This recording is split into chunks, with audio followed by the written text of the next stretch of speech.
उदार भक्त त्रैलोक्य मात दयाची केला भगवद्गीते अर्थ ऐसे समर्थ ती लोकी बोलविला रेडा चालविली भिंती सांग देवा ते उपदेशती केला भगवद्गीते अर्थ ऐसे समर्थ ती लोकी एका जनार्दनी समर्थ ते भक्त देव त्याचा अंकित दास होय केला भगवद्गीते अर्थ ऐसे समर्थ ती लोकी विठ्ठल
करुणा करा दयाळा तुमचा अनुग्रह लादलो पावन झालो चिराचिरी आत्मरूप गणेशू केली स्मरण होय सकळ विद्येंच्या अधिकरण तेची वंदू श्री चरण श्री गुरूंचे आता हृदय हे आपुले चौफाळून भले वरी वैसव पावले श्री गुरूंची आता कृपा भांडवल सोडी भरी मती माझी पोतडी करी ज्ञान पद्य जोडी थोरा माते प्रस्तुत भगवत सेवेकरता निवडलेला अभंग शांती सागर शांती ब्रह्म संत श्री एकनाथ महाराज यांचा उत्कृष्ट चार चरणाचा महत्वपूर्ण गोड चिंतनी असा अभंग सेवेकरता निवडलेला आहे विठाला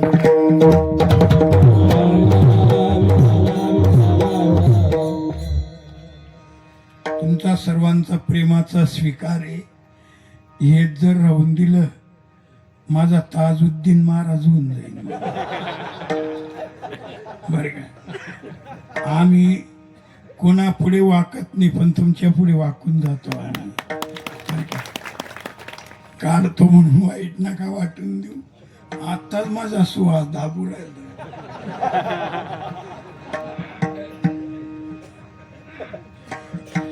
विनेकरी सहन करेल म्हणा. भगवान प्रभू परमात्म्याच्या कृपा छत्राखाली भगवान राजा हरिश्चंद्र भगवान यांचा कृपा आशीर्वाद सद्गुरु भगवान बाबा सद्गुरु भीमसिंग बाबा यांचा आशीर्वाद परमपूज्य परम आदरणीय परम श्रद्धेय न्यायाचार्य हरिभक्तपरायण नामदेव महाराज शास्त्री यांचा आशीर्वाद यांच्या अध्यक्षतेखाली आमचे आदरणीय हरिभक्तीपरायण परमपूज्य भगवान महाराज शास्त्री यांचे प्रेरणा मार्गदर्शन सर्व परिसरातील भाविक सज्जन वैष्णव, माझ्या माता भगिनी यांच्या अमोल अशा सहकार्याने हा सोहळा आयोजित केलेला आहे. हे कितवं वर्ष आहे बापरे, सांगता येणार नाही, कल्पना नाही. माझ्या भाषेत बोलू, बरेच बुवा खाऊन गेले असतील. विनोदाने बोललो, किती महात्मे या ठिकाणी आले, किती महात्म्यांचे चरण राखलेत आणि किती महात्म्यांचं तुम्ही श्रवण केलंय. भाग्यवान आहात. म्हणून प्रथमतः आमची कलाकार महाराज मंडळी, आमची गुरुबंधू मंडळी, आमचे मृदंगाचार्य, बरं काय, खरं यांना माहिती आहे दुयाचा कोण आहे बा असं, पण खरं आमच्या मृदंगाचार्यांचा मृदंग ऐकण्याकरता आतुरते झालेले आहेत. बरं काय, काय कला आहे, काय प्रभूची संतांची कृपा आहे. तुमच्या अंगात आज भीमसिंग बाबाच घुसले होते. भीमसिंग बाबा नंतर असं दिसू राहिलं. बरं काय, खूप समाधान आनंद वाटते. आमचे अण्णा भरत अण्णा पठाडे, बरं काय, तसं सर्व गुणीजन कलाकार मंडळी, चोपदार, विनेकरी सहित परिसरातून पंचक्रोशातून आलेले जेवढे ज्ञानवृद्ध, वैवृद्ध, तपवृद्ध, ज्येष्ठ, श्रेष्ठ, वरिष्ठ, विशेष करून आमचे महंत भगवानजी महाराज उपस्थित आहेत. एकदा सर्वांच्या पायावर भक्तिभावाने मस्तक ठेवतो, भगवंताचं गुरुमाऊलीचं स्मरण करतो आणि अभंगाकडे वळतो. विठ्ठला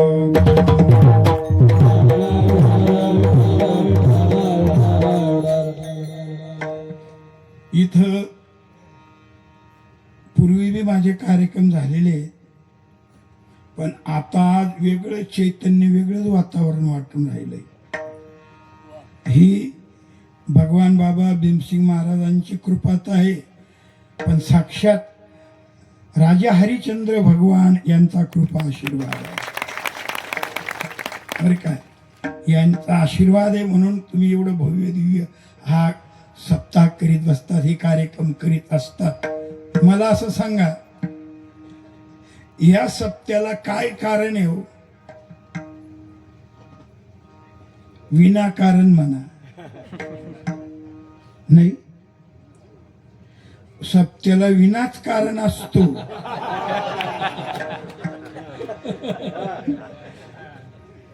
जर विना नसेल तर त्याला सप्ताह म्हणत नाही, तो बिनबापाचा सप्ताह आहे म्हणतो.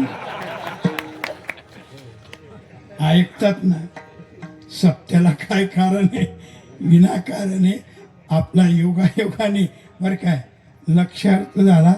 पण मायबापांनो, या ठिकाणी पूर्वजांनी हा विचार केलेला आणि त्या विचारानुसार हा सोहळा पुन्हा महाशिवरात्रीचा पर्व काळ आहे. आणि आज, बरं काय, आदिशक्ती ब्रह्मचितकला यांचा यात्रा उत्सव आहे मुक्ताईनगरला.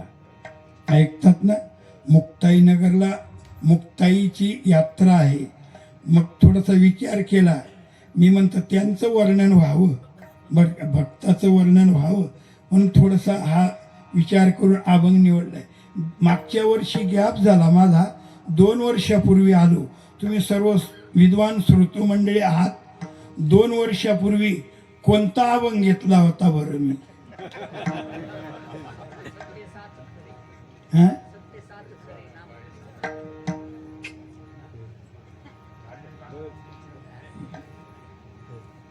2 वर्षापूर्वी मी अभंग घेतला होता. तुम्ही बगलातून काढलं असं समजू नका. 2 वर्षापूर्वी अभंग घेतला होता, येऊनी वऱ्हाडनी, आणि त्याच्यानंतर अगोदर घेतला होता मग ते सत्ते साच घालून लोटांगण, त्याच्या आधी घेतली होती ते पण 2 वर्षापूर्वी, बरं काय, आम्ही बरोबर ध्यानात ठेवतो. हा, आणि तुम्ही बी ध्यानात ठेवलं तर आमची बी पंचायत पडत जाईल. तुमचं ध्यानात न राहणं आमचं भाग्य समजा. ऐका जरा, मी तर माझी वैयक्तिक राजा हरिश्चंद्र भगवान समोर खोटं बोलणार नाही.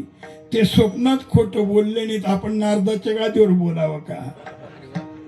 आम्ही इतर ठिकाणी ठोकतो मग थोडं, पण आज तरी सांगतोय, जिथं कार्यक्रम झाला तिथं मी नोंद करून ठेवतो बरं का. माझी पहिल्यापासून पद्धत आहे, नोंद करून ठेवतो. लोकांच्या लक्षात बी आणून देतो कोणतं कसं काय असो. तर मुक्ताईंचा बी आज यात्रा आहे, सोहळा आहे, म्हणून थोडासा हा नाथ महाराजांचा अभंग निवडला. मला थोडीशी चिंतन, तुम्ही विद्वान बुद्धिवान आहात, पण थोडा आगाऊपणा करत जाईन थोडा. ऐका जरा. नाथ महाराज या अभंगामध्ये उदारत्व, श्रेष्ठत्व, गुरुत्व, त्याचं महत्व आणि सामर्थ्य अशी 5 लक्षणं सांगतात. ऐकलेत ना? मग नाथ महाराजांनी या अभंगामध्ये प्रामुख्याने ज्ञानोबारायचं वर्णन केलेलं आहे, भक्तांचं वर्णन केलेलं आहे. ऐका जरा. तुम्ही म्हणलं ज्ञानोबारायचं वर्णन केलेलं आहे, तुम्ही दिवसा चांदण्या दाखवता का? ज्ञानोबारायचं नाव नाही, काही उल्लेख नाही, ज्ञानोबारायचं वर्णन कसं म्हणतात तुम्ही, कसं सांगतात, असं कोणी विचारवंत म्हणतील तर. ऐका, काय आहे माहितीये का, एखादी वेळेस वाच्यार्थाने जर अर्थ लागत नसेल तर त्याची लक्षणा करावी लागते, लक्षार्थ करावा लागतो. वाच्यार्थाने जर अर्थ जुळत नसेल, लक्षणा करावी लागते. काही काही वाच्यार्थाने मी घोळ होतोय. मी आता पंढरपूरला माग मोठा कार्यक्रम झाला, माझं तिथं काल्याचं कीर्तन होतं. काल्याचं कीर्तन झालं आणि त्या लोकांनी, वाणी समाज त्यांच्या धर्मशाळेत कार्यक्रम होता, त्या लोकांनी ज्या महिला मंडळींनी सेवा केली त्यांना साड्या पातळ आणले होते बरं काय. मग मी त्यांचं कौतुक केलं, वर्णन केलं. बसलो आम्ही जेवायला बसलो. एक वाढणार तेच ते वाढायला यायचा. मी त्याला म्हटलं इकडे, अरे पातळ पाहिजे म्हणतो. त्याने ते भांड ठेवून दिलं. वरती गेला तो, वरती गेला आणि महाराजांनी पातळ मागितलं मला.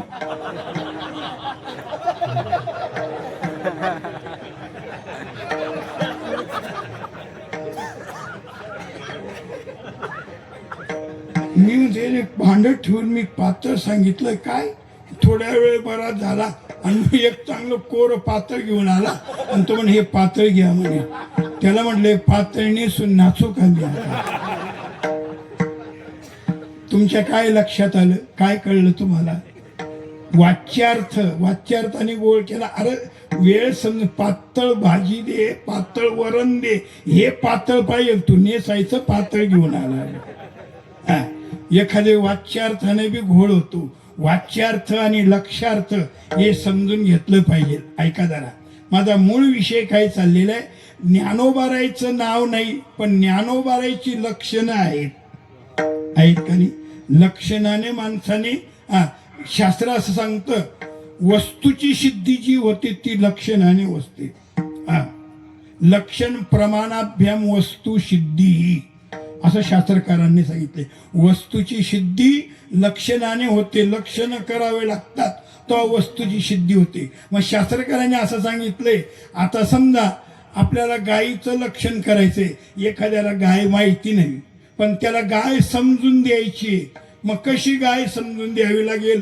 मग शास्त्रकारांनी त्याचं असं वर्णन केलंय, यथा गो कपिलत्वम. पण लक्षण करताना हे 3 दोष नको पाहिजे. 3 दोषाने रहित लक्षण झालं पाहिजे. अव्याप्ती, अतिव्याप्ती, असंभव. हे 3 दोषाने रहित लक्षण झालं, ते लक्षण निर्दुष्ट होतं, तंतोतंत होतं.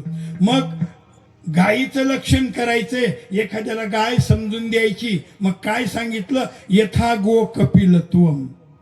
काळ्या रंगाची गाय आहे असं जर लक्षण केलं तर जमतं का? ते गायी काळ्या रंगाची असतात, काही तांबड्या बी असतात, काही पांढऱ्या बी असतात. इकडं बी लक्षण जातं ना. अव्याप्ती नावाचा दोष या ठिकाणी निर्माण झाला. हे लक्षण बसलं नाही म्हणे. मग आता दुसरं लक्षण करायचं, यथा गो शृंगित्वम. ज्या गायीला शिंग आहेत ती गाय. असं जर केलं तर शिंग गाईलाच असतात का? हा, सशाला असतात, घोड्या चांगले ऐकू राहिलेत मात्र. हा, तुम्ही फक्त आमचं कौतुकच करतात, तुम्ही फक्त उभं राहायचं शिल्लक राहिलेले आहे. इतके बुद्धिवान आहात तुम्ही बरं का. म्हशीला, रेड्याला, येडक्याला त्यांना शिंग राहतात, तिकडं लक्षण जाईल ना. मग ऐका नाही, मग याला अव्याप्ती नावाचा दोष झाला बरं का. हा, पहिली अतिव्याप्ती, दुसरा अव्याप्ती. मग असं लक्षण बसलं नाही, मग तिसरं लक्षण केलं, यथा गो एक शपथवम. ज्या गायीला संपूर्ण एक खूर असते ती गाय. आता बनलं का हे? जमलं का? हे तर लक्षण त्या ठिकाणी बसलंच नाही. दुसऱ्या ठिकाणी गेलं, संपूर्ण खूर कुणाला असते? घोड्याला किंवा गाढवाला. हा, संपूर्ण खूर घोड्याला, गाढ, तिकडं लक्षण जाईल. हे लक्षण बसलं नाही, मग गायीचं लक्षण कसं बसेल फिक्स? शास्त्रकार सांगतात, यथा गोस नासनादी मत्वम.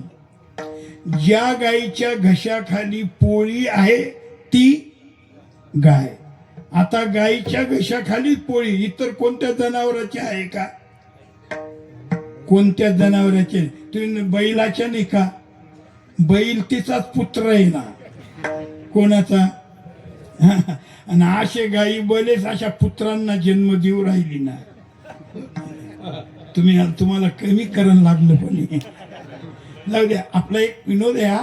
माझा मूळ विषय काय चालला, शास्त्रकारांनी एक फिक्स लक्षण केले, येथा गोस नासनादी मतोम. गायीच्या घशाखाली पोळी ती गाय, हे तसं फिक्स लक्षण. तसं ज्ञानोबारायच्या बाबतीत वर्णन करतात. ज्ञानोबारायचं नाव नाही, पण त्यांची लक्षणे फिक्स आहे. कोणतं? गीतेचा अर्थ त्यांनीच केला, भिंत त्यांनी चालवली, रेडा त्यांनी बोलवला, आणि चांगदेवाला उपदेशी त्यांनी केला. या लक्षणावरून ज्ञानोबारायचंच वर्णन आहे. विठाला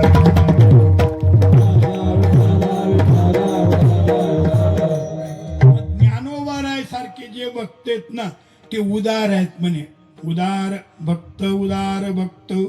बरे काय, 2 वेळा प्रयोग केलाय, उदार भक्त, उदार भक्त. नाथ महाराज त्यांची पूज्यता होती ज्ञानोबारायविषयी. इतकी पूज्यता आहे नाथ महाराजांची बरं काय, त्यांना गुरुच म्हणतात. कुणाला? ज्ञानोबारायला. कशावरून? त्यांचा प्रसिद्ध अभंग आहे, एका जनार्दनी तुमचा दास, त्याची आस पूर्वा. हा, तुमचा अनुग्रह लादलो, तुमचा अनुग्रह लादलो.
मला खरं तुमचा अनुग्रह मिळालेला आहे.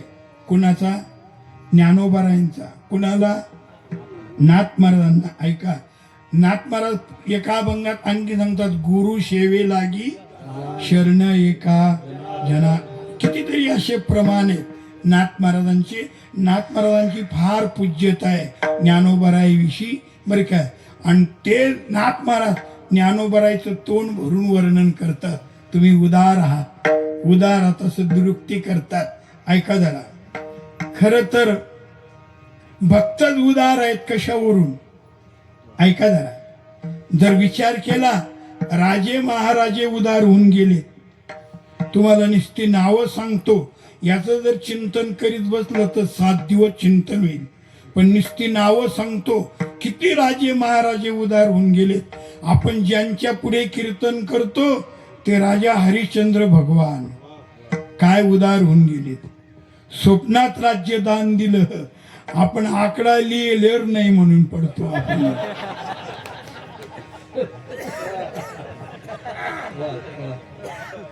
म्हणून आपला बी सप्ताह व्हायला पाहिजे. ऐका जरा, राजा हरिश्चंद्र भगवान उदार झालेत. तुम्ही आता निस्ती मोजा. शिवी राजा उदार होऊन गेले. लक्षात येईल, शिवी राजाने आपलं मांस काढून दिलं होतं. ऐका नाही, आणखीन सांगतो, श्रेयाळ राजा उदार होऊन गेला. श्रेयाळ आपला एकुलता एक मुलगा भोजनाला कापून दिला. श्रेयाळची पत्नी चांगुना आणि त्यांचा एकुलता एक मुलगा होता चिलिया बाळ. बघा, सर्वांनी ती कथा माहिती आहे. मग श्रेयाळ राजा उदार होऊन गेला. मोजं राहिलेत ना, किती झाले? वा, अगदी बरोबर मोजं राहिलेत. चौथे मयूरध्वज ताम्रध्वज म्हणून राजे ते उदार होऊन गेले. बरं का, त्या मयूरध्वजाचं शरीर आपल्या मुलाने आणि त्यांच्या बायकोने शरीर करवतीने कापलंय. बरं का, तुम्ही बघा चरित्र, ते उदार होऊन गेले. आपलं शरीर द्यायचं ठरवलं, कापता कापता एका डोळ्यातून अश्रू येऊ लागलेत. त्यावेळेस भगवान कृष्ण आणि अर्जुन होते वेगळ्या रूपात. त्यांनी त्यांची परीक्षा पाहायचं ठरवलं होतं. म्हणे डोळ्यातून अश्रू येतोय, इथपर्यंत करवत आली होती नाकापर्यंत, आम्हाला याचं शरीर नको. तेव्हा तो ताम्रध्वज म्हणतोय, मयूरध्वज म्हणतोय, थांबा थांबा, मी मुद्दाम रडत नाही. म्हणे मग का रडतोय? माझं एक शरीर, एक भाग चांगल्या कामाकरता खर्ची पडेल, पण एक भाग वाया जाईल म्हणून रडू येतंय म्हणे. ऐकतात ना? ऐका जरा, त्यांनी आपलं शरीर कापून दिलं, इतका उदार होऊन गेला मयूरध्वज. ऐका पुढे आणखीन सांगतो, एक असा राजा उदार होऊन गेला. ऐका जरा, बलिराजा, देवाने हात पसरावा त्यांच्या पुढे. बलिराजा उदार होऊन गेले. आता एक सांगतो शेवट, याच्या पलीकडे तसा होणार बी नाही, झाला बी नाही. शेवटचा एकच असा उदार होऊन गेला तर कर्ण. ऐका नाही, तुकोबाराईंनी वर्णन करावं. तुकोबाराईचा गोड अभंग आहे, कर्ण भिडता समरांग,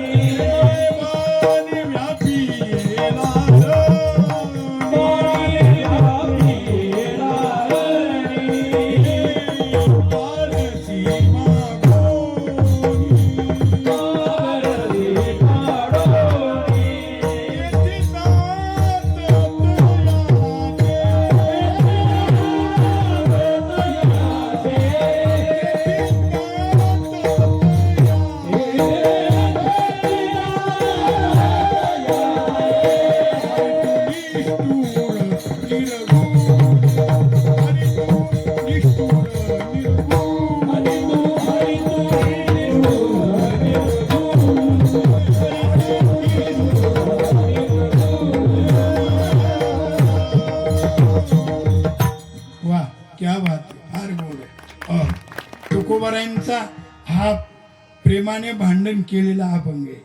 या अभंगाचं पहिलं चरण हे, हरी तू निष्ठुर नाही माया बहु.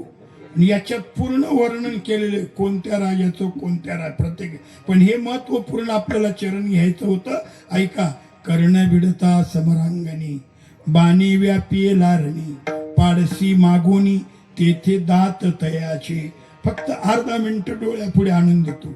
कर्णाचं आणि अर्जुनाचं युद्ध होते. कर्ण असा समर्थ होता, पण त्याच्या बाबतीत भलता अत्याचार होत चालला. कोणाच्या? आणि चांगल्यांच्या बाबतीत होत जात. बघा तुम्ही, चांगल्यांच्या बाबतीत असं होत जातं. वास्तविक त्याच्या बाजूने चांगली परिस्थिती नव्हतीच, तो चांगला होता. कोण? कर्ण. ऐका, आणि का बरं चांगली परिस्थिती? त्याने बी चांगल्याची बाजू धरली नव्हती. ते बिवार अजून बीजे बर का, तुम्हाला कमी करायला लागला असेल. माझी भाषा थोडीशी शब्द वापरतो, ऐका जरा. मग तो कर्ण शेवटच्या वेळेस युद्ध करतोय अर्जुनाशी. युद्ध करताना काय परिस्थिती आली, त्याला शेवटी शाप दिला होता आणि तो उपयोगाला आला. काय शाप दिला होता? परशुरामाने सांगितलं, तुझे रथाचे चाक जमिनीत शिरतील, तुला योग्य विद्या आठवणार, असा शाप दिला होता. आणि तो शाप त्याला लागू पडतोय. रथाचे चाक जमिनीत शिरतात. मग एका हाताने चाक वर काढतो, धनुष्याची दोरी दातात धरलेली, आणि एका हाताने बाण मारतो. एका हाताने बाण मारला तर अर्जुनाचा रथ 3-3 इंच माग सारून द्यायचा. किती? 3. आणि अर्जुन जेव्हा बाण मारायचा इथून डायरेक्ट वडवणीपर्यंत 2-2, 4-4 किलोमीटर असा रथ माग सारून द्यायचा अर्जुन त्या कर्णाचा. त्याने जर रथ माग सारून दिला आणि याने 3 इंच माग रथ सारला, तिकडून भगवान म्हणायचे, शाबास कर्णा, शाबास कर्णा. अर्जुन म्हणले, माझ्या रथात राहतो, माझ्या गाडीत फिरतो. आता मोकळं लक्षात आलं. म्हणजे ही पूर्वीपासूनच परंपरा आहे बरं काही. ऐका, अर्जुन म्हणला, देवा हा चांगला न्याय आहे का? म्हणून जनाबाईंनी एका अभंगात जे म्हटलंय ना ते योग्य आहे बरं काय. जनाबाईंनी एका अभंगात प्रेमाने म्हटलेले, हा काय म्हटलेले बघा तुम्ही. जनाबाईचा धुंद झाला कीर्तिवानाचा, इथं फक्त अंडरलाईन करा एवढं. त्यांचा अपमान करावा बस. शाब्बास करणं म्हटलं तर अर्जुनाचा अपमान व्हायचा. अर्जुनला देवा हे कसं? आणि तुला कळणार नाही अर्जुना. ऐक सांगू का? अरे या तुझ्या रथावर सर्व ब्रह्मांडाचं ओझ टाकलेलं आहे. मारुतीला बी ओझ टाकायला लावलेलं आहे, मी ओझ टाकलेलं आहे. आणि तो कशा संकटात आहे? कोण? आणि अशा संकटात असून सुद्धा तो 3-3 इंच रथ माग सारून देतो. शाब्बास नाही म्हणावं तर काय म्हणावं. तरी सुद्धा तुला जय मिळण्याची चिन्ह दिसत नाही, तुला जिंकण्याची चिन्ह दिसत नाही. मग भगवंतानी काय करावं आपल्या भक्ता करता?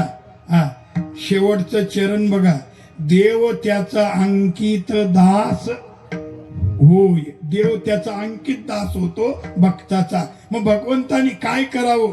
भगवंतानी रथातून उडी मारावी, एका ब्राह्मणाचं रूप धारण करावं आणि कर्णाच्या रथापुढे जाऊन कर्णाला म्हणावं, मला दान पाहिजे. कर्ण म्हणला, काय पाहिजे? काय दान देऊ? तुझे जे 2 दात आहेत ना ते सोन्याचे आहेत, ते दात पाडून दे म्हणे.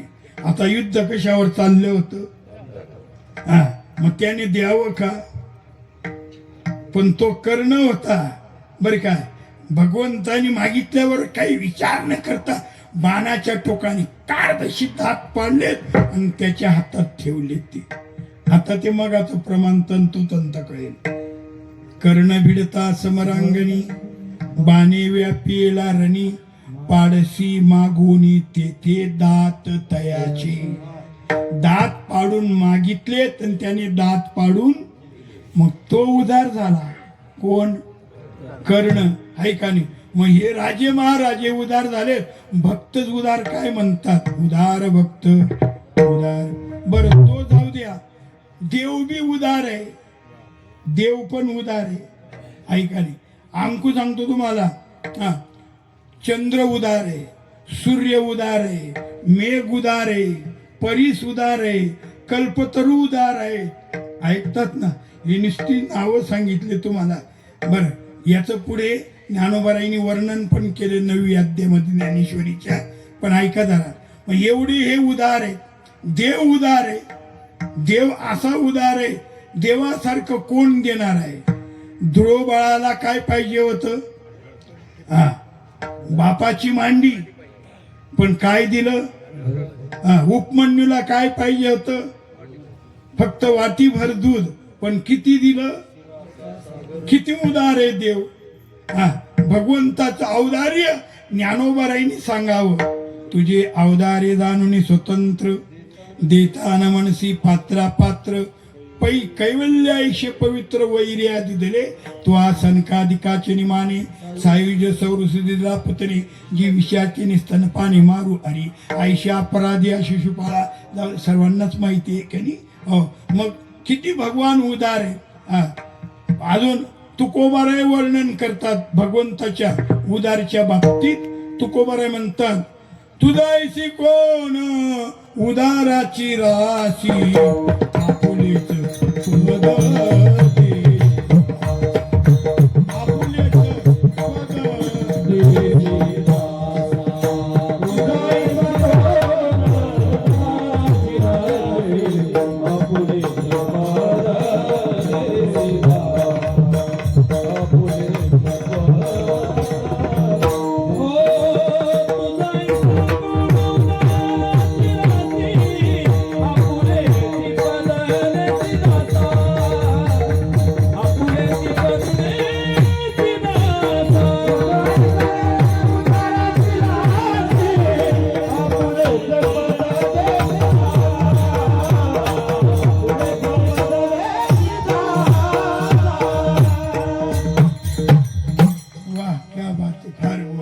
महाराज.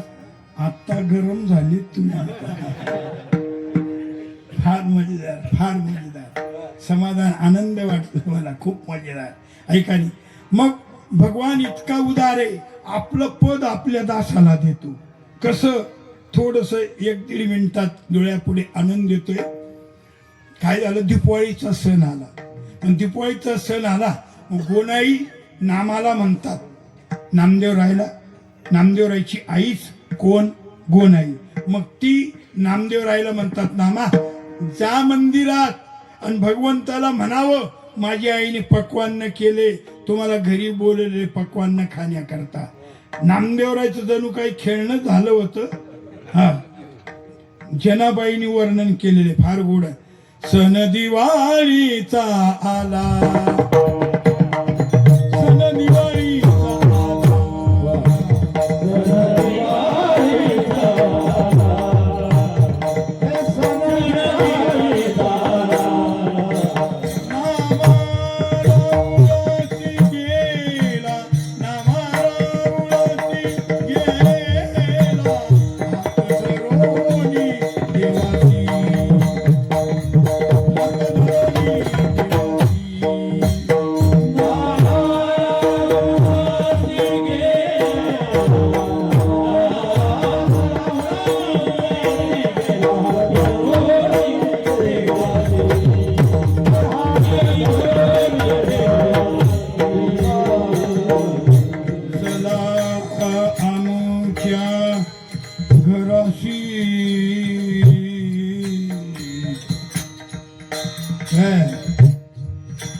चला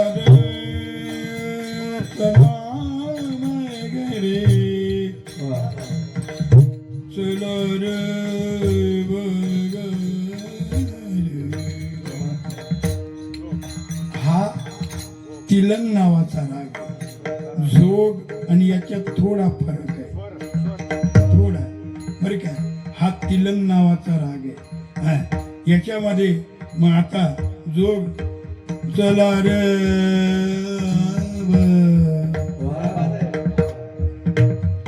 याच्यात हा आता जोग थोडासा मिश्र केला याच्यात. समजा द्या, लोकांना हे काही जमत नाही. चला आमच्या गणाची हात धरोनी,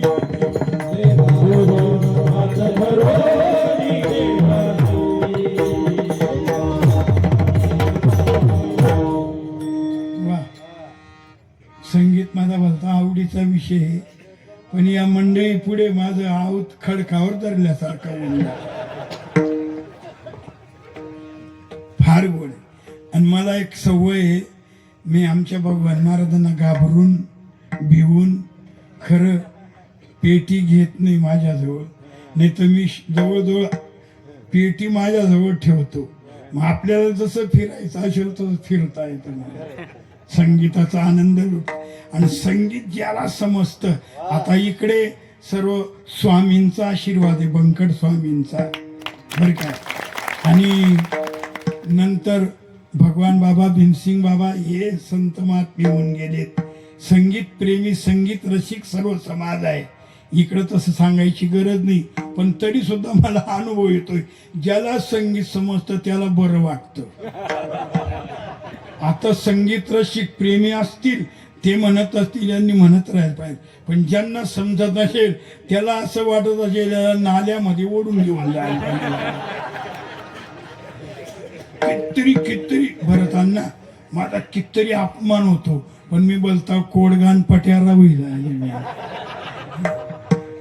ऐका, आपला मूळ विषय काय चाललेला आहे. जनाबाईंचा अभंग हा सण दिवाळीचा आला, नामा राऊळाशी गेला, हात धरुनी देवासी, चला आमच्या घराशी. भगवंताला म्हणतात, देवा चला, माझी आईने पक्वान्य केले, घरी चला जेवायला. देव म्हणलं वेळा आहे का नामात काय, मी जर घरी आलो तिथं कोण उभं राहील. मग नामदेवराय त्यावेळेस बालावस्थेत होते. नामदेवराय म्हणतात मी उभा राहिलो तर चालणार नाही का. देव म्हणले तुला बी लागूच लागली का उभं राहायची.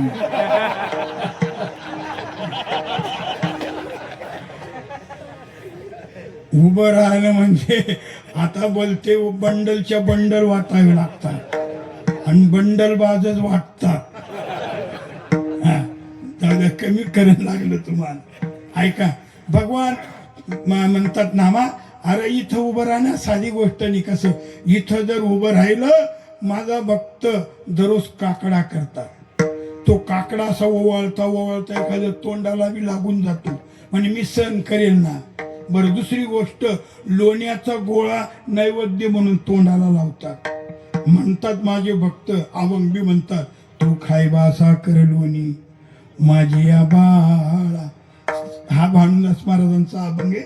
मग असा अभंग म्हणतात, तोंडाला असा तो लोण्याचा गोळा लावतात, तू घेशील खाऊन, मी तेवढा पुरतं तोंड बंद करून घेईन म्हणे. बघ बरं म्हणे, हो काय भगवान उदार. भगवान खाली उतरलेत आणि आपल्या जागेवर नामाला उभं केलंय. ऐकतात ना ते मगाचं प्रमाण तंतोतंत कळेल. तुझायशी कोण उदाराची राशी, आपलेच पद देशी. आपल्या पदावर आपल्या जागेवर नामाला उभं केलं. नामा कट्यावर हात ठेवून उभा राहिला. वा वा वा, माझ्यासारखाच दिसतो नामा. राय उभा, मी जातो. देव जेव्हा गेला ना, 4-5 दिवस आलाच नाही. आता नामदेवराय उभं राहून किती वेळ उभं राहणार. एक दिवस कसा तरी काढला, दुसरा दिवस इतकी जीवावर आली नामदेवरायची. इकडे तिकडे पाहतो देव येत आणि भक्त सारखे दर्शनाला येत राहतात. दर्शनाची बारी खंडन पडत नाही. आता का दुसरा दिवस कसा तरी काढला. तिसऱ्या दिवशी काय झालं, त्यांचा पाय खाजून आला.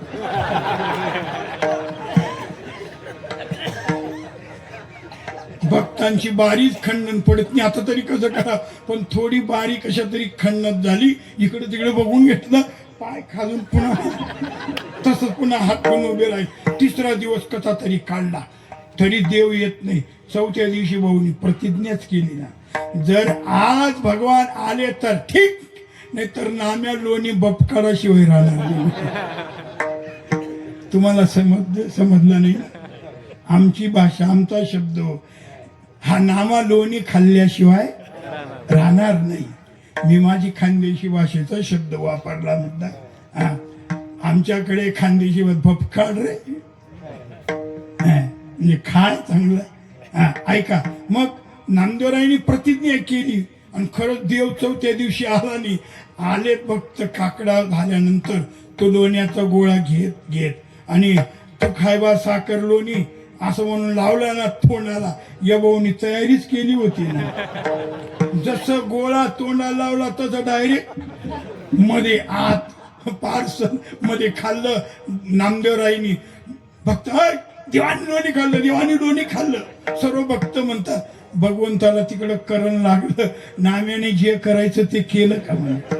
भगवान धावपळ करीत आलेत आणि भगवानला, हे नाम्या काय केलं म्हणे. तू आता काला करून आला तरी चालेल म्हणे.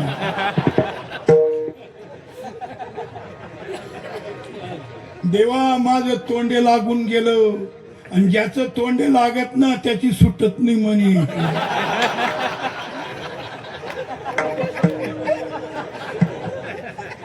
काय भाग्यवान, काय कळतं बघा. ऐका जरा. शेवटी मला पुढे जास्त विस्ताराने सांगायचं नाही. म्हणजे भगवान किती उदार आहे. आपलं पद आपल्या दासाला देतो, हा एक वरचा अर्थ आहे. आणि आपलं पद म्हणजे भगवान आपल्या दासाला अविनाशी बी हे पद, अविनाशी करी असं पद ए. ऐका नाही. मग भगवान उदारे, राजे महाराजे उदारे, मेघ उदारे, चंद्र उदारे, सूर्य उदारे. पण ऐका आता ज्ञानोबा म्हणतात हे उदार आहे. मेघ उदार परी ओसरे म्हणून उपमेशी न पुरे, 9वी अध्यायातली ओवी. मेघ उदार आहे पण 4 महिनाच. ऐका नाही. 4 महिना पाऊस पडतो. आता आहे का पाऊस? हा.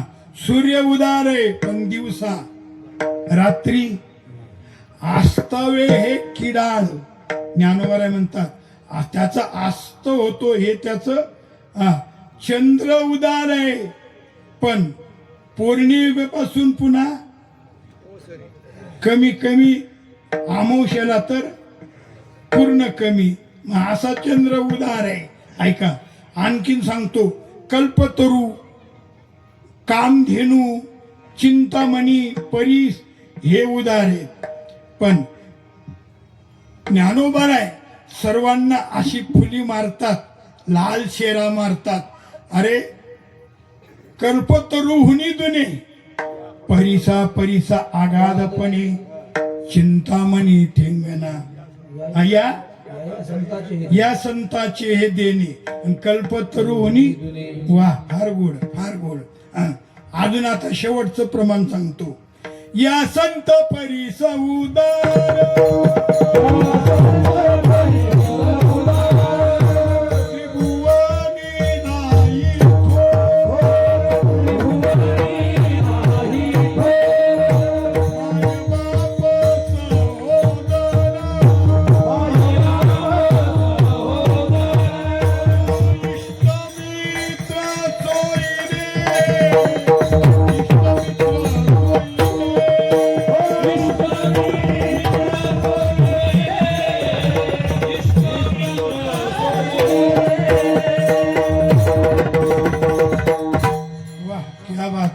फार गोड, फार गोड.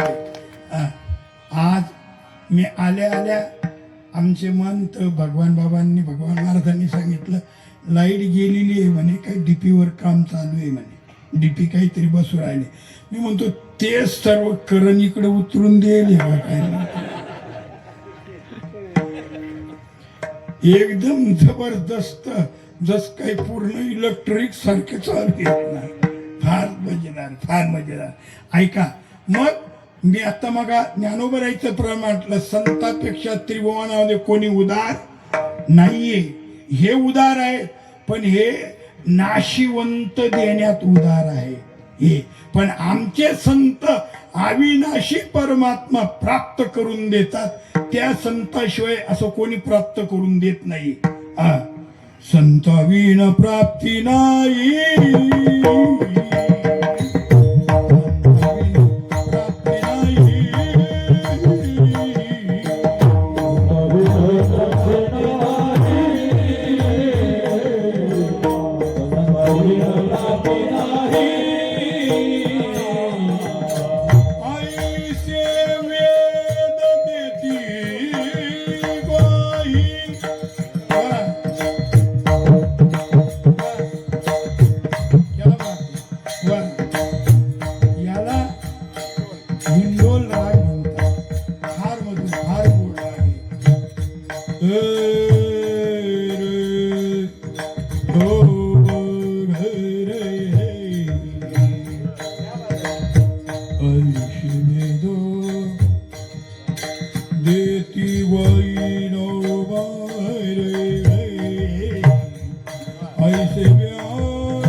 वाप सुद्धा निघून गेलेली महाराज.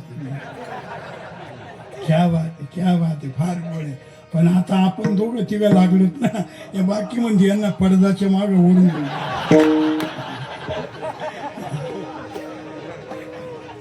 फार अवघड आहे.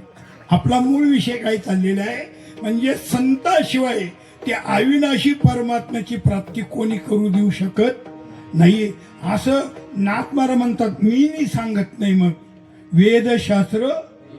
वेदशास्त्र सांगतं संताशिवाय त्या अविनाशी परमात्म्याची प्राप्ती करून कोणी देऊ शकत नाही.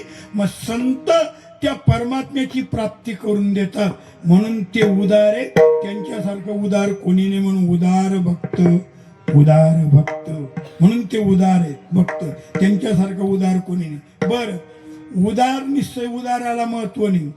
उदार पाहिजे, श्रीमंत पाहिजे आणि स्वतंत्र बी पाहिजे तर त्याला महत्व आहे.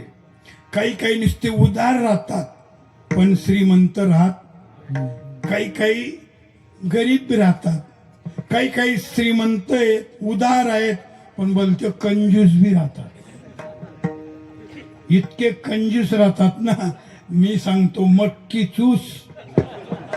तुम्हाला हे समजलं लवकर. इतका कृपण मक्की चूस. तुपात जर माशी पडली ना चोकून चाकून फेकतो पण वाया जाऊ देत नाही. तिचं सुद्धा रक्त काढून घेतो. कुणाचं? असं माशींचे रक्त काढणारे बरेच सापडतील. कमी करायला लागलं पण तुम्हाला ऐका. हा बोलते कंजूस आहे, फार कठीण कंजूस आहे बरं काय. त्या कंजूसाचं वर्णन शास्त्रकारांनी असं केलेलं आहे. इतका कंजूस कृपण आहे म्हणे. कृपण धन लोभेन सोभार्यां नाभिगच्छति आश्याम युजायते पुत्र सर्व वित्तम हरे दिती. शास्त्रकारांनी असं वर्णन केलं. इतका कृपण लोभी कंजूस आहे म्हणे. आपल्या बायकोला संभोग देत नाही का. तो म्हणे हिच्यापासून जर मुलगा झाला माझं सर्व धन हरण करेल म्हणे. इतका कंजूस कृपण असतो. हा, आणि ह्या कृपण कंजूस कडे तुम्ही राजा हरिश्चंद्र भगवंताची सत्याची वर्गणी मागायला जा बरं. ते देणार नाहीत पण बोलल्याशिवाय. खरा देणारा कधी बोलत आणि ज्याला द्यायचंय तो बोलल्याशिवाय राहत नाही. ऐका जरा, ही वेगळी समाजामध्ये वेगळी जात आहे. आमचे गुरुवारी विनोद करायचे. तुम्ही थोडा मोकळा बी होशाल पण उगाला आलं म्हणून सांगतो जरा. एक श्रीमंत होता, खूप श्रीमंत होता पण कधीच दान धर्म करायचा नाही, लोकांमध्ये मिसळायचा नाही. एक वेळेस काय झालं, एकादशी होती आजची जशी तशी आणि तो घरात बसला. बायको स्वयंपाक करते आणि बायको त्याला बोलत होती. बघा लोक कसा सप्ताह करतात, कशा पंक्ती घेतात. एकाच महादात्याने 35 पोते मुरमुरे द्यावेत. तुमच्या चेहऱ्यावर काही परिणाम झाला नाही. ऐका जरा, मी त्याच्याकरता पत्रिका बघितली ना आत्ता, त्याचा पत्रिका बघ, किती लोक उदार आहेत, किती लोक. हा 35 पोते महाप्रसादाकरता मुरमुरे काय पंक्ती घेतात, मोठमोठ्या पंक्ती घेतात, महाप्रसादाचं दान करतात. महाप्रसादाचं इतके लोक उदार होऊन गेलेत. आणि तुम्ही एवढी संपत्ती राहून कोणाला काही दिलं नाही, लोकांमध्ये मिसळले नाही. आपल्या घरी कोणी कुत्रे येत नाही, कोणी राम राम करत नाही. हो तुम्हाला काय तुमचं वागणं, काय तुमचं. अशी पत्नी बोलत होती, त्याच्यावर परिणाम होत होता. खरं मी चुकीचं वागलो, मी लोकांमध्ये मी त्याला पश्चाताप होत होता. आणि योगायोगाने काय झालं, तसं अचानक एक ब्राह्मण भिक्षुकी मागत मागत अचानक त्याच्या पायऱ्या चढून गेला, त्याच्या ओट्यावर गेला. कधी त्याच्याकडे कोणी कुत्र सुद्धा जात नव्हतं, पण तो ब्राह्मण अचानक बरं काय त्याच्या लक्षात आलं नाही, त्याच्या घरच्या पायऱ्या चढला, ओट्यावर गेला. पण त्याच्यानंतर अरे मी कुणाच्या घरी आलो म्हणे, आणि तो समोरच बसलेला आहे. तो बिचारा गरीब ब्राह्मण घाबरून फिरायला लागला. याने बघितलं ब्राह्मण एकादशीच्या दिवशी अचानक आला अतिथी सारखा, आणि तो फिरून चालला. हे काही बरोबर नाही म्हणे. याने सांगितलं, ओ भटजीबा इकडे या. ब्राह्मण म्हणला आपली इज्जत घेत म्हणे. आता ब्राह्मण दुरून हात जोडतो. ब्राह्मण माफ करा, मी येणार नव्हतो, पण माझ्या लक्षात आलं नाही, मी तुमच्या घरच्या पायऱ्या चढून माफ करा. नाही इकडे या म्हणे. बळजबरी बोलवलं, बसा म्हणे. कुणीकडे आला म्हणे, माझा व्यवसाय आहे ना, मी तिथीवार नक्षत्रम आजची एकादशी अशी तिथी सांगतो, भिक्षुकी मागतो, दान मागतो. तुम्हाला दान पाहिजे तुम्ही देऊ नका, पण काही बरं वाईट बोलू नका. नाही, मला कोमलसिंग महाराज धुळ्याचं कीर्तन ऐकलं आणि परिणाम झाला माझ्यावर म्हणे. मी आज दान द्यायला तयार आहे. मी 2027चं महाप्रसादाचं दान देतो म्हणे मी म्हणे. बरे काय. आणि एखादा भाग्यवान दाता तयार बी होईल, हरिश्चंद्र भगवान त्यांच्यावर कृपा बी करेल. ऐका जरा, एखाद्याला हरिश्चंद्र भगवान बुद्धी देईल, आणि माझा शब्द जर खरा केला ना, अख्ख्या महाराष्ट्रात गुणगौरव करेल, अख्ख्या महाराष्ट्रात. ऐका जरा. हो, मग माझ्यावर परिणाम झाला. तो म्हणतो माझी बाई बोलली, आज एकादशी, तुम्ही ब्राह्मण आहेत, अतिथी देवो भवो, मला वाटतं दान द्यावं. तुम्ही सांगा, ते दान देईन. काय पाहिजे तुम्हाला, तुमची इच्छा असेल तर द्या, इच्छेनुसार. मी काही सांगत नाही, काही म्हणत नाही. काय दान द्यावं, काय असं करतो, एक गायच दान देतो म्हणे आज तुम्हाला. गाय दान देतो असं म्हटल्यानंतर ब्राह्मण उभा राहून गेला. गाय दान देणार तुम्ही? त्यांचं चिंतन वाढून गेलं. आमच्या खानदेशामध्ये त्याला बन्नी म्हणतात, इकडे उखाडा म्हणता वाटतं. नेहमी जर घ्यायला आलं, काय करतात, काय म्हणतात तुमच्याकडे, कोणता शब्द आहे? आमच्याकडे बन्नीचं दूध म्हणतात, इकडे काय म्हणतात, उखाडा का? हा, रतीब नाही. आता नेहमी जर समजा एखाद्याकडे गाई म्हशी आहेत आणि त्याच्याकडे जर आपण नेहमी दूध घ्यायला जातो, रतीबच म्हणतो. हा बरं, रतीब. बर, मग तो म्हणला जर गाय दान मिळाली, रतीबचं दूध बनून जाईल, त्या गाईला वासरी होईल, त्या वासरीला गोरे होईल. अजून मिळालं नाही बरं, पण याचे विचार वाढून गेले. ठीक आहे, तुम्ही गाय दान दे ना, हो, पण मी नंतर येतो, घेऊन जातो असं म्हटलं तर हे बदलून पडेल.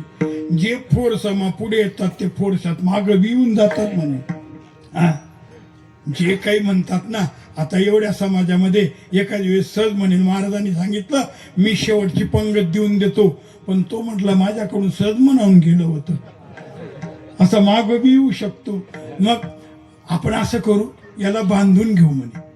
खरं गाय दान देणार म्हणे, हो म्हणे, घे हातात पाणी घेतलं, तांदूळचे दाणे, तुळशी पत्र टाकलं, काय म्हणायचं तो संकल्प म्हटला, संकल्प सोडला, दिली गाय. म्हणे मी 1 तासाने गाव मागून येतो आणि मग घेऊन 1 नाही 2 तासात या गाय तुमची दे कवा बी घेऊन जा. याला बोलता आनंद वाटला, वा गाय मिळाली, आता आपलं उत्पन्न वाढेल, घरचं दूध खायला मिळेल, असं चिंतन करीत करीत तो मागू लागला भिक्षुकी. पण मागता मागता 1 तासापेक्षा जास्त टाइम होऊन गेला. तिकडे ती गाय जी होती ना ती मरून गेली.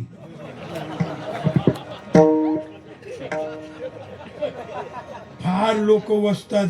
लोक जर दान करायला लागलेत ना, चिक्कन पैसा देवाला, फाटेल नोट बुवाला आणि खवूट नारळ दक्षिणाला.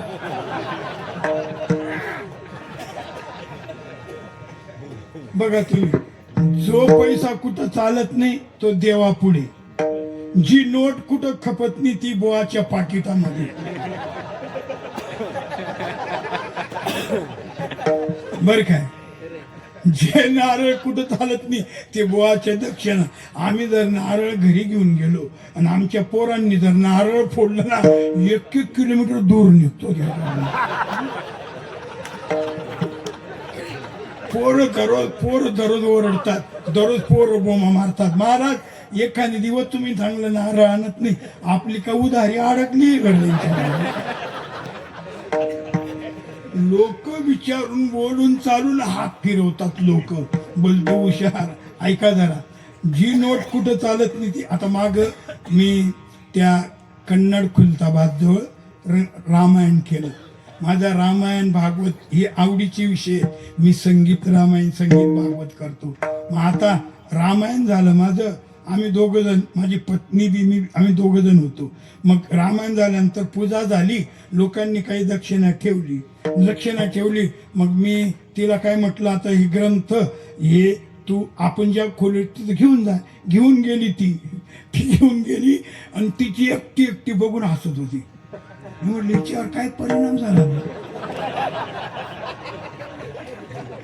एकटी अचानक हसू राहील, काय झालं. मी दारात एकदम आश्चर्य, म्हटलं एकदम हसू राहील, काय झालं. ते म्हणजे बघा, अर्धी 20ची नोट आहे आणि अर्धी 10ची नोट आहे.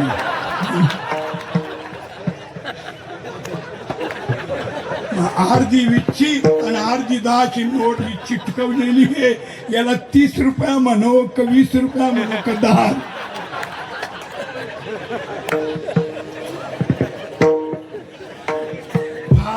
फार अवघड आहे. आपल्याला वाटतं आपण हुशार, पण आपल्यापेक्षा लोक 2-4 किलोमीटर पुढे निघून आहे. बर, मग ऐका, ती गाय तर मरून गेली ना. आणखीन त्या गावात काय पद्धत होती माहितीये का, कुणाकडूवर मरेना त्याला ग्रामपंचायत मध्ये 100 रुपयाची पावती फाडावी लागत होती.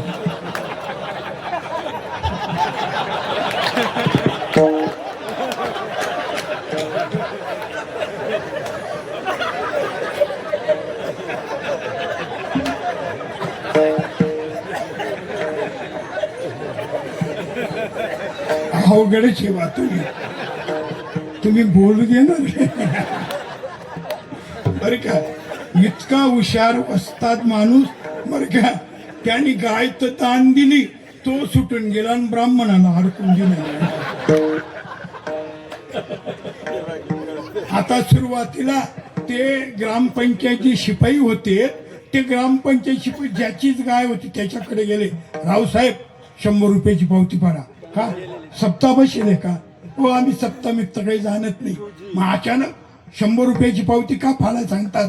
म्हणे तुमची गाय आहे ना, ती गाय मरून. हो गाय माझी नाही, 1 तासापूर्वी ब्राह्मणाला दान दिली बघा, ताजा संकल्प सोडले.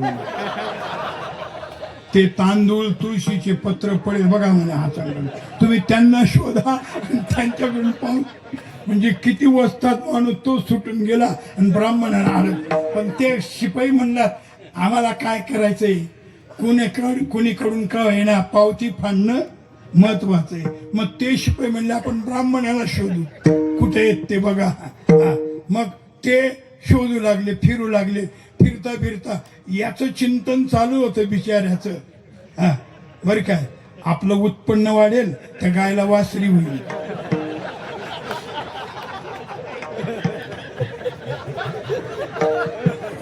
याचं चिंतन चालू होतं. तितक्यात ते शिपाई याच्यापर्यंत पोहोचले. शिपाई म्हणे बडजीबा थांबा म्हणे काय म्हणे 100 रुपयाची पावती भाडा. का बर धुळेकराचं कीर्तन आहे का? आम्ही त्याला वाचतात नाही हो म्हणे, आम्ही त्याला जाण. मग अचानक 100 रुपयाची पावती का फाडायला सांगतात? अहो तुम्हाला गाय दान. हा मी कधी जात नव्हतो म्हणे, पण अचानक आज त्यांच्या पायऱ्या चढून गेलो आणि काही विचार न करता त्यांनी डायरेक्ट गाय दान दिली. ओ भाऊ ती मरून गेली, पावती फाडली. विठाला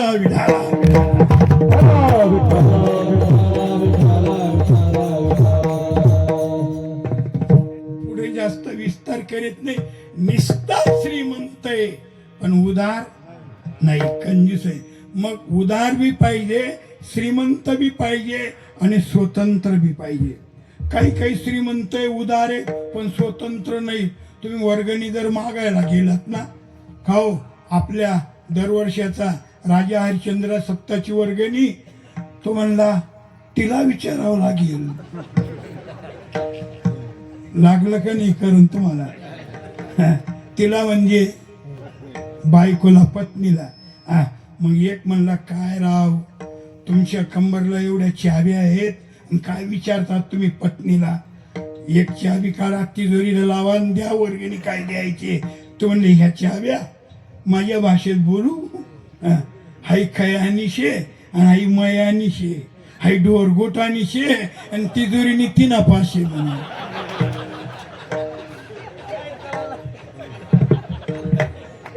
नाही कळलं ना? आता आपल्या भाषेत सांगतो बर का. ही खळ्याची आहे, ही मळ्याची आहे, ही ढोर गोठ्याची आहे आणि तिजोरी तिची चपा आहे. आमच्याकडे आमची आहेराणी भाषा आहे बर का. मी भरत अण्णा खोटं बोलणार नाही. राष्ट्रपती भुवनात कीर्तन केलं आणि राष्ट्रपती भुवनात आमची आहेराणी भाषा बोललो. राष्ट्रपती प्रतिभाताई त्यांना कळत होती, बोलतात बी ते. मी बोललो ना त्या पोट धरू हसल्यात. त्यांना म्हटलं आपली भाषा सर्व भाषांची आई पण आहे आणि राणी पण आहे. म्हटलं आई राणी या शब्दाने मला प्रतिभाताईंनी खानदेश रत्न पुरस्कार दिला होता बरं का, राष्ट्रपती भुवनामध्ये. बरं काय आपला विस्तार होईल. माझा मूळ विषय काय चाललेला आहे, मी काय सांगतोय. मग उदार, श्रीमंत आणि स्वतंत्र. आमचे संत उदार बी आहे, श्रीमंत बी आहे आणि उदार आहे. त्यांच्यासारखं उदार कोणीच नाहीये. संत उदार, उदार भरले अनंत. कितीतरी प्रमाणात आपला विस्तार होऊन जाईल आता. माशे भक्त उदार, भक्त उदार, उदार भक्त उदार आणि त्रैलोक्य मात दया. तिन्ही लोकांमध्ये त्याची ख्याती माहितीये, भक्त उदार आहेत असं. मग अशा उदारत्वाने त्यांनी काय केलं, त्या भक्तांनी उदारपणाने गीतेचा अर्थ केला आणि ते समर्थही ठरले. अभंग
तैसे समर्थ तिही लोके.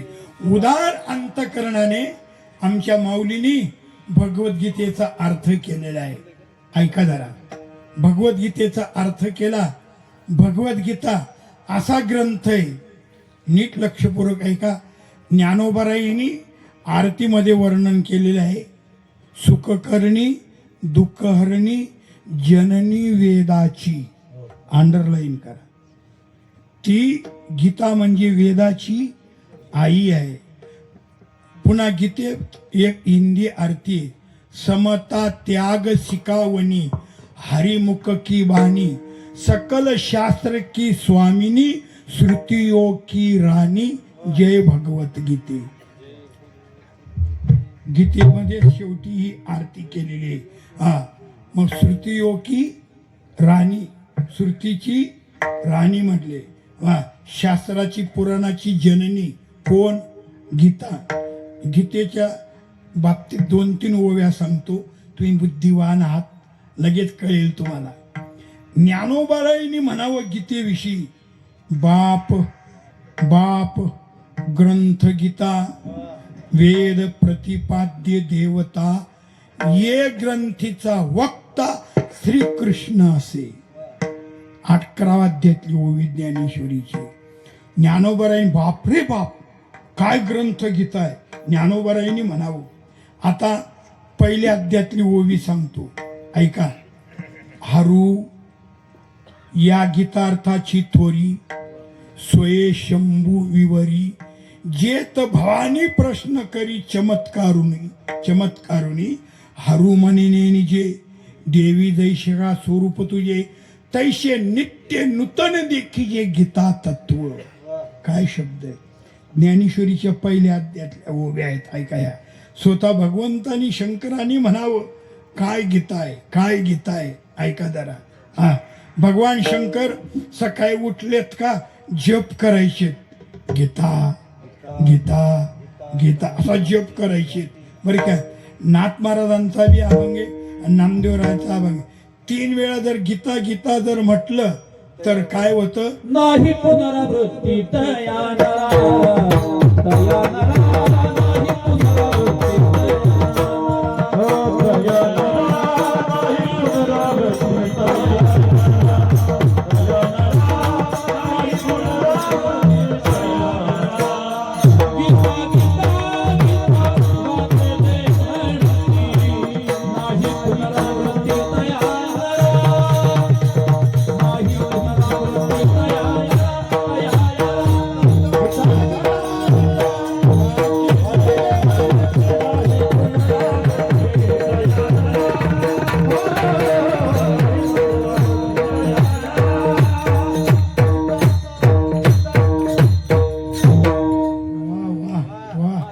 महाराज फार गोड.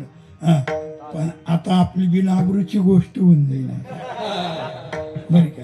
फार कठीण आहे. आता हे नाथ महाराजांचं प्रमाण आहे.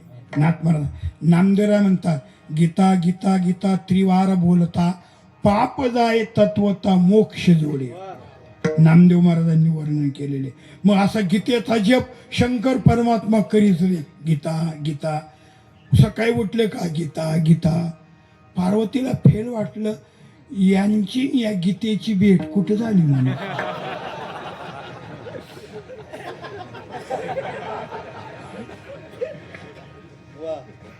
यांची गीतेची ओळख कुठं. माझ्याकडे बघत मी उठलं का गीता गीता. ही कोणती गीता आहे म्हणे. बरं काय विचारलं पाहिजे. आणि मग त्यावेळेस पार्वती म्हणले देवा तुम्ही वेळा झालात का, उठलेत का गीता गीता. काय गीता आहे. मग त्यावेळेस भगवान म्हणतात हरू म्हणे नेनिजे देवी जैसे का स्वरूप तुझे तैसे नित्य नूतन देखीजे गीता तत्व. माझी गीता माता अशी एका श्लोकावर किती जणांनी प्रवचन केलं तरी नाविन्य वाटतं, नाविन्य वाटतं. ऐका जरा.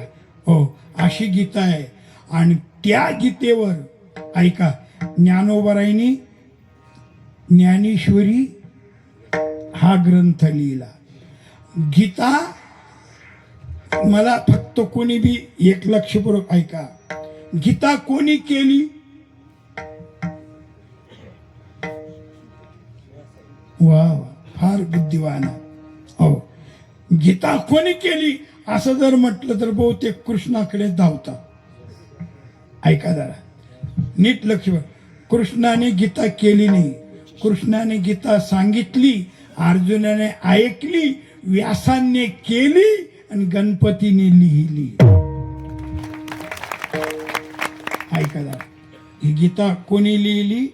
गणपतीने. आता आपला टाइम संपून गेला, नाविलाज आता माझा, बरं काय. मग एका अर्जुनाच्या प्रश्नाकरता गीता सांगितली. हा, नाथ महाराजांचं प्रमाण आहे.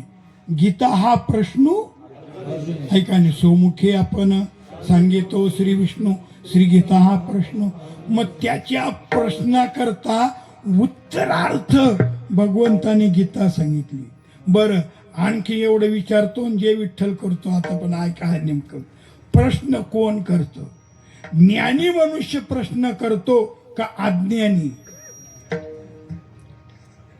ऐका पुन्हा, नीट लक्ष बरोबर, फुटू नका, बदलू नका.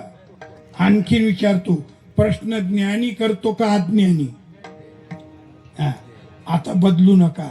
ज्ञानाला प्रश्न करण्या इतकी काही गरजच नाही ना. तो पूर्ण ज्ञानी असतो, त्याला प्रश्न करायची काही गरजच नाही. मग तो प्रश्न करू शकत नाही. मग प्रश्न कोण करतं?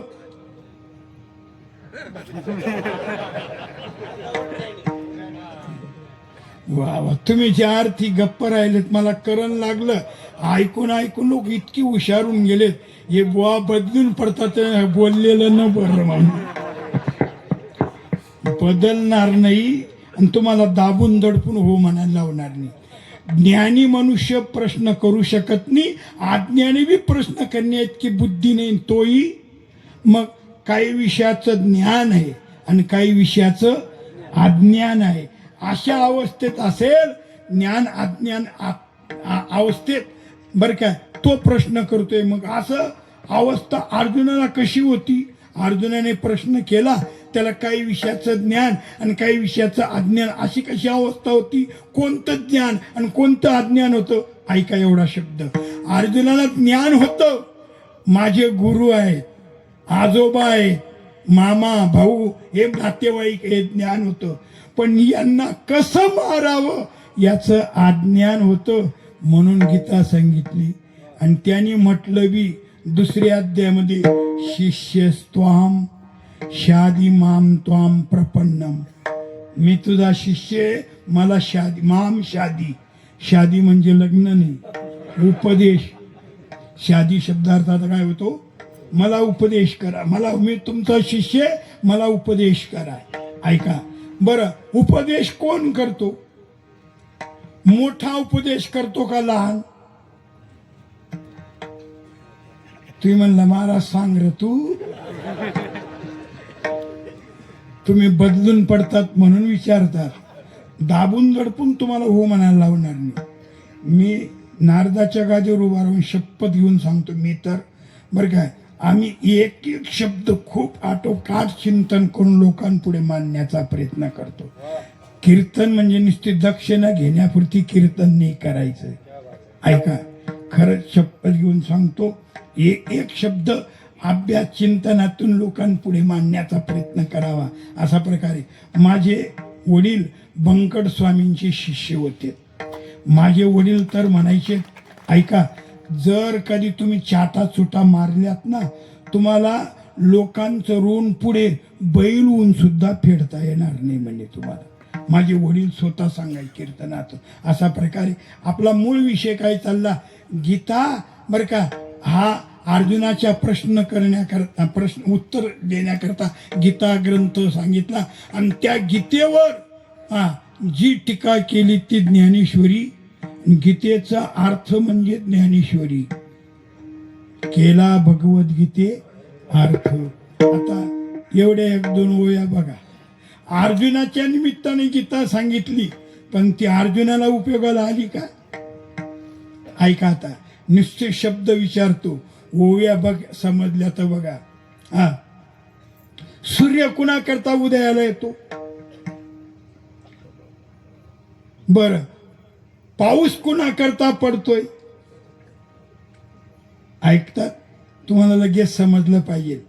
हा, चातकाचे कणवे मेघू पाणी अशी भिवे, हे चराचरा घिवे निवाले केवी, का अनन्य गती कमळा सूर्याला गी वेळोवेळा, सुक्या होईजे डोळा त्रिभुवनाचा, तैशे अर्जुनाचे व्याजे, गीता प्रकाशुनी श्रीराजे, संसारा एवढे थोर ओझे फेडिले जगाचे. ऐकानी, मग त्या अर्जुना करता गीता सांगितली आणि त्या गीतेचा अर्थ म्हणजे ज्ञानेश्वरी केला भगवद्गीते अर्थ. आयशे समर्थ ते लोकी. हा, अर्थ कळला तर समाधान, अर्थाशिवाय समाधान नाही. अर्थ कळला पाहिजे. मी म्हणत नाही अर्थाविन पोथी वाचून,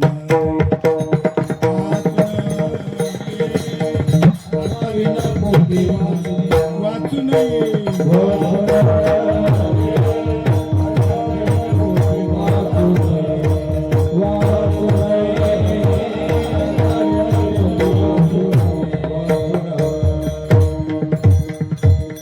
प्रेमाविन भजन आणि अर्थाविन पोथी. हा, बरं का, अर्थाशिवाय पोथी वाचू नये. नाथ महाराज भागवतात बी वर्णन करतात, पण आपला भलता अवघड टाईम होऊन गेला, त्याला नाविलाजी माफी मागतो. बरं का, मग तो भगवद्गीतेचा अर्थ म्हणजे ज्ञानेश्वरी. ज्ञानेश्वरी तुम्ही नेहमी श्रवण करतात, वाचत असेल. ज्ञानेश्वरीची किती नावं आहेत? तो ज्ञानेश्वरीची एकूण किती नावं आहेत? हो, ज्ञानेश्वरीची एकूण नावं. जाऊ दे, आता आपली अवघड गोष्ट होऊन जाईल. ज्ञानेश्वरीची एकूण 15 नावं आहेत. किती? 15 नावं आहेत. पण आपली बिनाबरूची गोष्ट होऊन चालली, आता अवघड होत चालली. ती ज्ञानेश्वरी ऐका.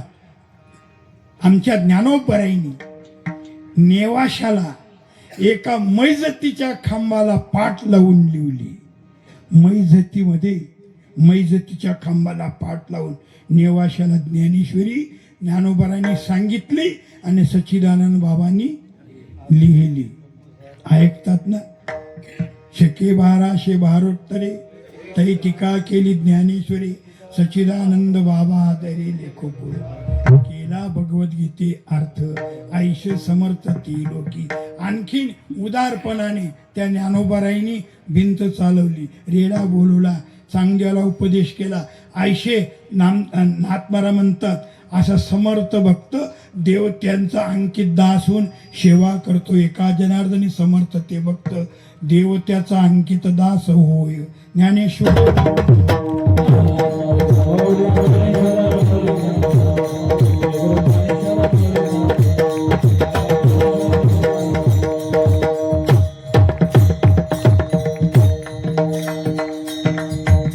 सर्वांचं आभार, अभिनंदन, कौतुक करतो.